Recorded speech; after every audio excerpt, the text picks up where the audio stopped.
Fadli, Brian, dan Zidan atas dugaan tindak pidana pembunuhan berencana terhadap korban Ivandi dan Cantika dinyatakan dibuka dan terbuka untuk umum. Sidang hari ini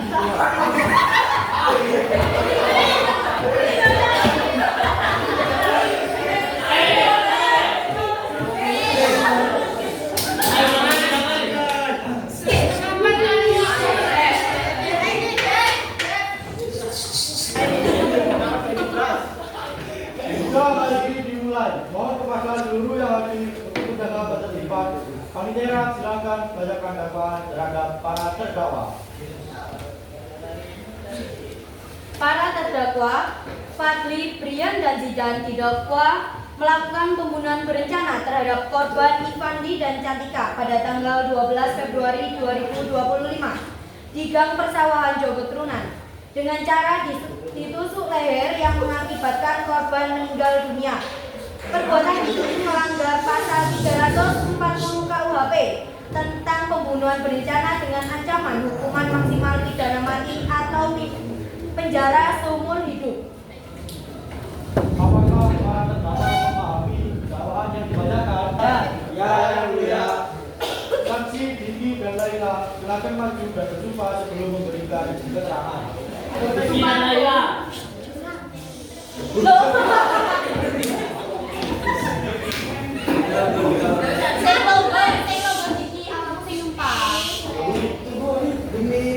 Demi Tuhan, Saya bersumpah akan memberikan keterangan yang sebenar-benarnya yang sebenar-benarnya dan tidak lain dari sebenarnya. Para saksi, apakah Anda melihat langsung kejadian tersebut? Ya, saya melihat para terdakwa merencanakan untuk pembunuhan ini. Coba ceritakan apa yang Anda ketahui dari kejadian tersebut. Pada malam kejadian, saya berada jauh dari lokasi. Saya melihat para saksi sedang membicarakan hal yang serius. Mereka tampak marah dan menyusun rencana. Saya mendengar Fadli berkata bahwa mereka harus memberikan pelajaran pada korban karena telah berselingkuh dengan Ivan. Saya tidak menyangka mereka benar-benar melakukannya.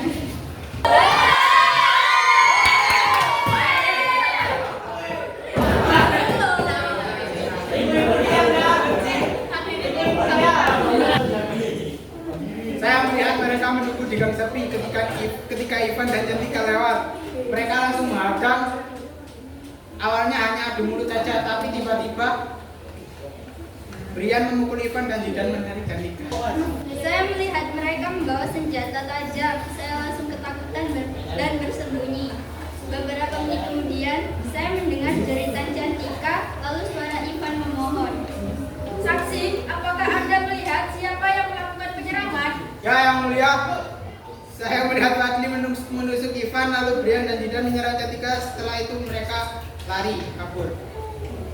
Saya melihat semuanya. Para terdakwa sengaja datang dengan senjata. Itu bukan kebetulan, itu memang sudah direncanakan. Saksi, apakah Anda yakin mereka niat sejak awal membunuh? Mereka membawa senjata, membunuh korban dan menyerang tiba-tiba. Kalau itu bukan niat membunuh, kalau apa? Sudah. Sekarang kita persilakan dari tersangka memberikan kesaksian. Demi Tuhan.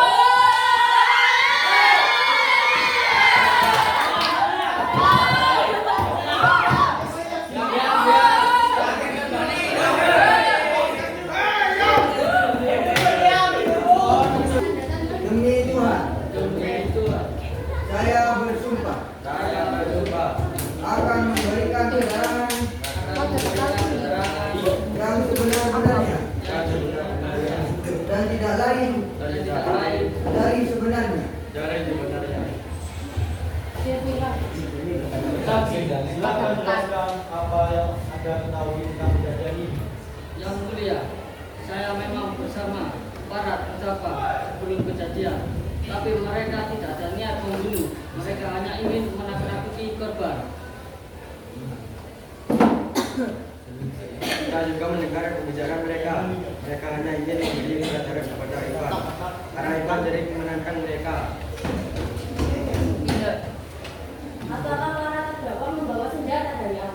Tidak yang mulia, saya melihat senjata itu diambil. Apakah benar para terdakwa tidak berniat membunuh korban dan ini terjadi secara spontan? Tidak yang mulia, mereka awalnya hanya ingin memberi pelajaran, tapi situasi sudah tidak terkendali.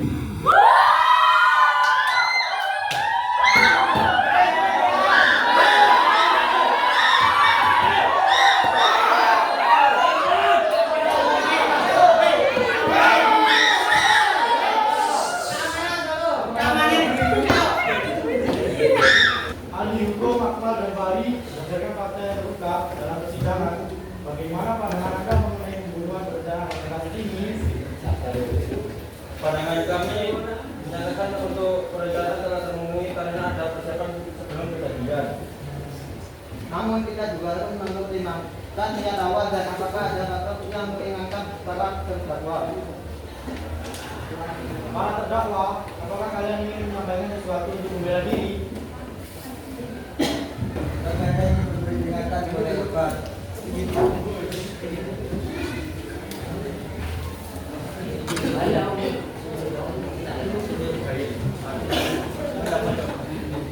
Yang mulia, jika kita melihat fakta persidangan, jelas bahwa para terdakwa tidak memiliki niat membunuh. Mereka hanya ingin memberi peringatan kepada korban karena suatu perselisihan sebelumnya. Tidak ada bukti yang kuat menunjukkan adanya perencanaan pasca sebelum kejadian.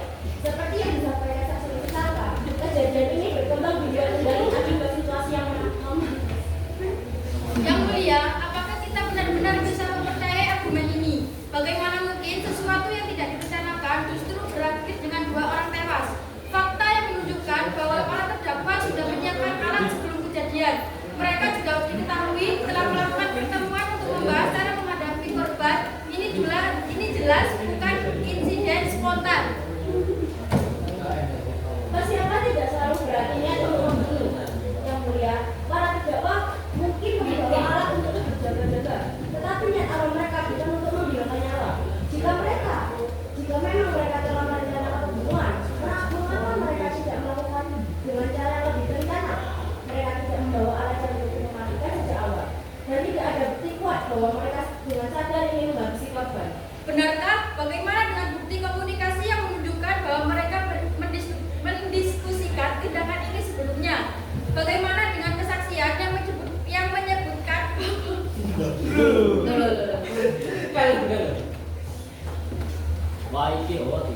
yang menyebutkan bahwa mereka telah merencanakan untuk menghajar korban sebelum kejadian? Bahkan jika kita mengabaikan alat yang mereka bawa, kita tidak bisa menutup mata terhadap fakta bahwa mereka dengan sadar mendatangi korban dan dengan tujuan melakukan kekerasan. Tapi kita tidak bisa mengesampingkan kemungkinan bahwa ini terjadi akibat situasi yang tidak terkendali. Jika kita berbicara tentang niat membunuh, harus ada unsur kesengajaan yang jelas. Dalam kasus ini, para terdakwa tidak menunjukkan tanda-tanda kesengajaan membunuh sejak awal. Mereka mungkin ingin menakut-nakuti dan bahkan melukai korban, tapi bukan membunuh. Baik, mari kita anggap mereka hanya ingin menakut-nakuti korban. Tapi apa yang terjadi setelahnya? Mengapa korban berakhir tewas? Bukankah itu menunjukkan bahwa mereka tetap bertanggung jawab atas hilangnya nyawa 2 orang? Bahkan jika mereka awalnya tidak bermaksud membunuh, kenyataannya mereka tetap melakukan tindakan yang menyebabkan kematian korban. Ini lebih dari sekedar kekerasan biasa. Tapi kita harus melihat dari sudut pandang yang lebih luas, yang mulia. Dalam KUHP, pembunuhan berencana harus memiliki unsur perencanaan matang. Kami berargumen bahwa tindakan ini terjadi secara impulsif, bukan terencana. Jika para terdakwa memang berniat membunuh, mereka pasti akan memilih lokasi yang lebih sepi, atau setidaknya memiliki rencana melarikan diri. Kenyataannya, mereka panik setelah pelaku kejadian dan tidak menunjukkan sikap tenang seperti seorang pelaku pembunuhan berencana. Justru itu yang mulia, para terdakwa berpikir mereka bisa melarikan diri dan tanggung jawab. Mereka menyusun rencana, mereka mengeksekusinya, dan ketika semuanya berjalan di luar kendali, mereka panik. Tapi panik setelah kejadian tidak menghapus fakta bahwa ada perencanaan sebelum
akan mempertimbangkan seluruh argumen sebelum mengambil keputusan.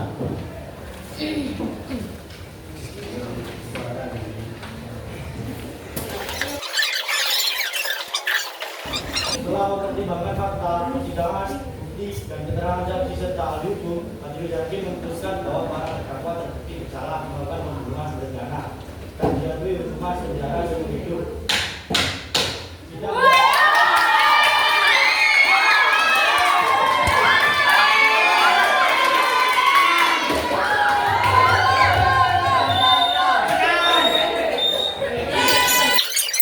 Sidang sejauh saya lihat itu hasilnya kan tidak punya potensi dan akhirnya saya punya pikiran akal andai kata ini kan masih the first time ya, masih pertama ya, jadi mungkin ada yang masih baca tes, masih bingung dan yang lain, tapi sudah oke.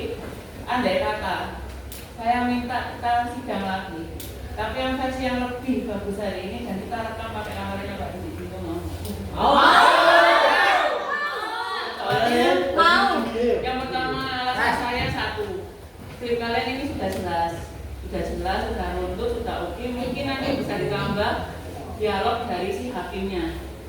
Jadi debatnya si pengacara itu saya suka. Mungkin nanti dialog dari si hakimnya ini bisa ditambah, tidak apa-apa. Terus mungkin atmosfer atau suasana waktu sidang, waktu adu argumen, waktu pesertanya menyampaikan argumen hanya itu mungkin lebih dibangun lagi, lebih ditambah lagi di teksnya, jadi benar-benar hidup sidangnya. Ini hasilnya wes bagus, terus keren, andai kata direkam, syuting kayak beneran buat film, sesuai jurusan kalian, keren ini. Tapi kita nggak bisa, kita harus kalian, saya lihat kalian dulu. Kalian siapnya kapan, kita prepare-nya kapan, kalau Maret jangan, Maret puasa. Saya sudah selalu nama isinya, saya keren isinya.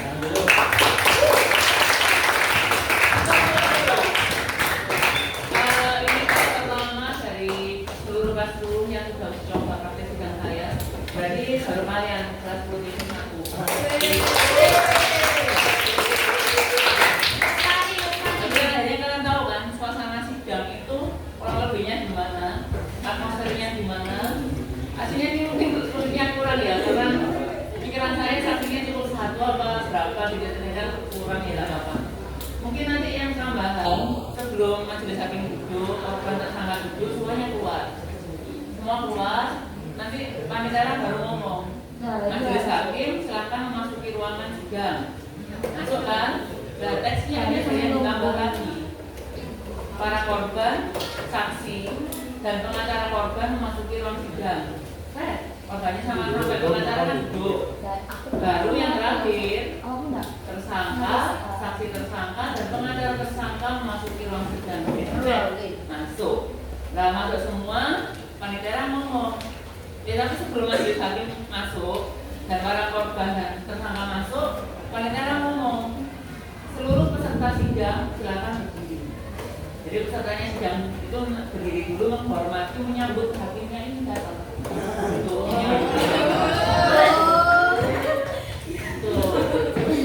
Ya, waktu berat selesai sidang kokan itu kan panitia ngomong lagi, majelis hakim meninggalkan ruang sidang. Nah, kalian berdiri lagi, majelis hakimnya keluar. Selesai sidangnya. Akhirnya gitu, cuma tambahnya itu. Yang lain apa saya suka. Dengan praktek ini akhirnya kalian tahu kan bahwa mengatur kelas itu nggak gampang. Itulah yang saya rasakan tiap hari kalau ketemu jenengan. Emosi nggak kamu kalau ketemu rame tau? Tapi saya masih bisa emosi, berarti kesabaran perlu dilatih. Makanya dari dulu itu tidak gampang karena sabarnya butuh yang kuat. Pas sudah ketemu saya ingin syuting film persidangan. Karena hari ini kan sudah ada basicnya tuh. Kamu sudah mulai hafal kan dengan teksnya kan. Jadi tidak usah dirubah-rubah komposisinya, petugasnya tidak usah dirubah-rubah. Biar tetap ini pesertanya saya mau lebih semangat lagi tidak apa-apa.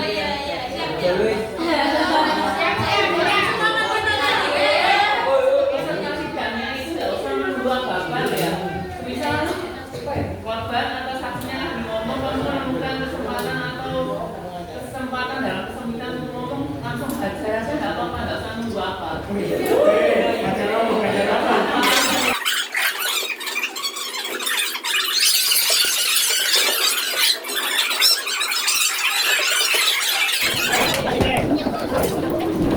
Kenapa?